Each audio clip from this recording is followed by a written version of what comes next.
வணக்கம். தமிழ்நாட்டுல வீடு, நிலம் வாங்கவோ விக்கவோ பிளான் பண்றீங்களா? அப்போ உங்களுக்கு ஒரு சூப்பரான செய்தி இருக்கு. இனிமே சொத்து பத்திர பதிவுக்காக வாரக்கணக்குல காத்திருக்க வேண்டிய அவசியமே இல்ல. நம்ம நேரத்தையும் அலைச்சலையும் மிச்சப்படுத்த அரசாங்கம் ஒரு பெரிய மாற்றத்தை கொண்டு வந்திருக்கு. வாங்க, அது என்னன்னு விரிவா பார்க்கலாம். யோசிச்சு பாருங்க. நீங்க ஒரு சொத்தை வாங்கிட்டீங்க, ஆனா அதோட ரெஜிஸ்டர் பண்ண பத்திரம் கைக்கு வரதுக்கு ரொம்ப நாள் ஆகுது. அந்த டாக்குமெண்ட் கைக்கு வர்ற வரைக்கும் ஒரு டென்ஷன் இருந்துகிட்டே இருக்கும் இல்லையா? இந்த தாமதத்துக்கு உண்மையான காரணம் என்னன்னு உங்களுக்கு தெரியுமா? வாங்க பார்க்கலாம். இப்போ வந்திருக்கிற இந்த புது மாற்றம் எவ்ளோ சிறந்ததுன்னு நாம புரிஞ்சுக்கணும்ல. முதல்ல இதுக்கு முன்னாடி இருந்த பழைய சிஸ்டம் என்ன, அதுல ஏன் இவ்ளோ லேட் ஆச்சுன்னு நாம தெரிஞ்சுக்கணும். பாருங்க, பழைய முறை இப்படிதான் இருந்துச்சு. முதல்ல நம்ம டாக்குமெண்ட்ஸை சப்மிட் பண்ணுவோம். அதுக்கப்புறம் அதிகாரிங்க நேர்ல வந்து நம்ம பில்டிங்கை இன்ஸ்பெக்ட் பண்ணுவாங்க. இதுக்கு பேரு தான் ஃபீல்ட் இன்ஸ்பெக்ஷன் அல்லது கள ஆய்வு. அது முடிஞ்ச பிறகுதான் சொத்து மதிப்பீடு நடக்கும். இத்தனை ஸ்டெப்ஸையும் தாண்டி நம்ம பத்திரம் கைக்கு வர்றதுக்கு பல வாரங்கள் ஆகிடும். இதுல அந்த ஃபீல்ட் இன்ஸ்பெக்ஷன் தான் பெரிய தலைவலி. ஆமாங்க, எல்லா தாமதத்துக்கும் முக்கியமான காரணம் இந்த ஒரு விதிதான். அதாவது ஒவ்வொரு மறு விற்பனை அப்பவும் கட்டாயமா அந்த பில்டிங்க நேரடியா ஆய்வு செஞ்சே ஆகணும். இதனால அதிகாரிகளுக்கு வேலை ரொம்ப அதிகமாகி பொதுமக்களோட காத்திருப்பு நேரமும் ரொம்பவே நீண்டு போச்சுன்னு அரசாங்கத்தோட சுற்றறிக்கையிலே ஒத்துதிட்டு இருக்காங்க.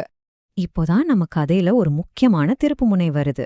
இந்த பிரச்சனையை சரி பண்றதுக்காகவே அரசாங்கம் ஒரு புத்தம் புதிய சுற்றறிக்கையை வெளியிட்டிருக்கு. இது ஏதோ ஒரு சாதாரண அறிவிப்பு கிடையாது. பதிவுத்துறை தலைவர் அலுவலகத்திலிருந்தே வெளியிடப்பட்ட ஒரு அதிகாரப்பூர்வமான சுற்றறிக்கை. இதோட எண் 39,644. இதுதான் இந்த பெரிய மாற்றத்துக்கான ஆதாரம். இப்போ பாருங்க, இந்த சுற்றறிக்கையோட முக்கியமான ஒரு மேஜிக் லைன் இதுதான். சில இனங்களுக்கு கட்டிடக்கல ஆய்வு மேற்கொள்ள தேவையில்லை. அப்பா, இதுதான் அந்த மொத்த விளையாட்டையும் மாத்திர ஒரு விதிமுறை. இதுதான் எல்லாத்தையும் சுலபமாக்க போகுது. சரி, அப்போ இந்த புது விதிமுறையால நடைமுறையில என்ன மாறும்? சில குறிப்பிட்ட சொத்து விற்பனைக்கு இனிமேல் முழு பதிவு ப்ராசஸுமே எவ்வளவு வேகமா நடக்க போகுதுன்னு நாம இப்போ தெரிஞ்சுக்கலாம். இந்த ஒப்பீட்ட பாருங்களேன், உங்களுக்கே புரியும். பழைய முறையில கள ஆய்வுன்னு ஒன்னு இருந்துச்சு. அதனால பல வாரங்கள் தாமதம். ஆனா இந்த புதிய முறையில அந்த கள ஆய்வே கிடையாது. அதனால பத்திரத்தை பதிவு செஞ்ச அதே நாள்ல திரும்ப வாங்கிட்டு வீட்டுக்கு போயிடலாம். இந்த மாற்றம் எவ்வளவு பெரிய விஷயம்னு இதுவே நமக்கு தெளிவா காட்டுது. சரி, அப்போ இந்த சலுகை யாருக்கெல்லாம் கிடைக்கும்னு கேக்குறீங்களா? நீங்க வாங்குற சொத்து ஒரு அடுக்குமாடி குடியிருப்போட மறு விற்பனையா இருந்தா இது உங்களுக்கு பொருந்தும். அது மட்டும் இல்லாம உங்க சொத்துல கார் பார்க்கிங், லிஃப்ட் மாதிரியான வசதிகள் இருந்தாலும் இந்த வேகமான நடைமுறையை நீங்க பயன்படுத்திக்கலாம். இங்க மறுவிற்பனை, அதாவது ரீசேல்னா என்னன்னு ஒரு சின்ன விளக்கம். ஒருத்தர் பில்டர் கிட்ட இருந்து முதலா ஒரு வீட்டை வாங்குறாரு. அதுக்கப்புறம் அவரது வேற யாருக்காவது வித்தாருன்னா அதுதான் மறுவிற்பனை. சிம்பிளா சொல்லணும்னா இரண்டாவது, மூணாவதுன்னு அடுத்தடுத்து வர எல்லா விற்பனையும் இதுல அடங்கும். சரி, இதெல்லாம் அதிகாரப்பூர்வமான விஷயம். இதனால தனிப்பட்ட முறையில உங்களுக்கு என்ன லாபம்? இது வெறும் ஒரு விதிமாற்றம் மட்டும் இல்லைங்க, உங்களுக்கு நேரடியா கிடைக்க போற ஒரு பெரிய நன்மை. இதுதான் இந்த முழு விஷயத்தோட ஹைலைட். இந்த மாற்றத்தோட மிகப்பெரிய பலனே இதுதான்.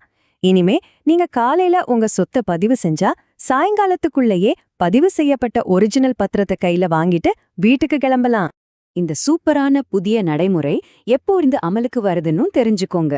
ஜனவரி 22, 2026 இருந்தே இந்த புதிய வசதி நடைமுறைக்கு வந்திருக்கு. அதனால இனிமே சொத்து பரிவர்த்தனை பண்றவங்க இந்த மாற்றத்தை தைரியமா பயன்படுத்திக்கலாம். சொத்துப்பதிவு இவ்ளோ ஈஸியாகவும் வேகமாகவும் மாறும்போது அது நம்ம தமிழ்நாட்டோட ரியல் எஸ்டேட் மார்க்கெட்ல என்ன மாதிரியான தாக்கத்தை ஏற்படுத்தும்னு நினைக்கிறீங்க? இதனால வீடு வாங்குறது, விக்கிறது இன்னும் அதிகமாகுமா? நீங்க என்ன நினைக்கிறீங்கன்னு யோசிச்சு பாருங்க.